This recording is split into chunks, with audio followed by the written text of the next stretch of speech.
In three, stuff had been knocked off the kitchen counter. Stuff had been knocked off the bar cart. Looks like karma might have finally caught up with Amber's camp, as there had been a lot of confessions from her people. And these confessions haven't only established a pattern of the actress misleading the court and the public at large, but it's also revealed several lies and plots that Amber might have been part of.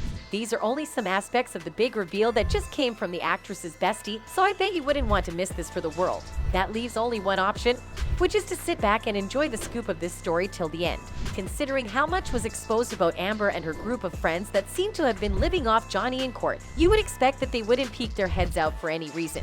Hate to burst your bubble, but the actress's people are now back in the news talking about some of the details of the case. According to a recent document that hit the media, Amber's bestie Rocky Pennington said that she had tried to intervene in the fights that occurred between Depp and his ex-wife while they were still married. In particular, Pennington stated that in a specific incident, she had gotten in between them in the middle of an argument and put her hand on Johnny's chest to calm him down. Sounds like a pretty noble thing to do, right? Well, it seems it was just another one of Amber's team's well-curated lies. Pennington got exposed after a random Twitter user raised questions about why the testimony was just coming, and you would think that would only require a simple answer. But it turns out Rocky happened to have conveniently left that part out while giving her testimony during the trial. During her video deposition, Pennington became emotional when she was asked to describe photos documenting Heard's injuries from alleged assaults by Depp. And at the time, she did confirm that the pair had an altercation that led to the assault. But now, her story is different. Furthermore, Pennington denied allegations from Depp's legal team that she had heard stage damage to the couple's Los Angeles penthouse in May 2016.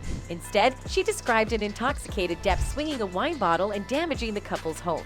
During her testimony, Pennington admitted that she never witnessed Depp hit Heard, but described seeing a bloody patch on Heard's head with missing hair and deep cuts on the backs of her forearms. But it wasn't only Pennington herself that had this story about never actually seeing Depp get physical with Amber. Josh Drew, the former husband of Pennington, who lived in the same building in Los Angeles as Depp and Heard, also said the same thing. He testified to having an encounter with Depp in May 2015, during which Depp was screaming, cursing, spitting in his face, and yelling gibberish. Drew recounted that after that encounter, he found Pennington and Heard nearby, and they told him about an alleged confrontation with Depp. However, the picture Pennington is now painting seems to be the polar opposite of what she said in the past, which tells you that she has probably been lying all along, and even the fans can see it.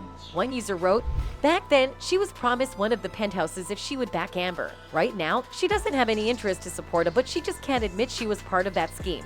Personally, I think we're way past her admission, but we'll see where this story leads to." That's it for this video. Goodbye.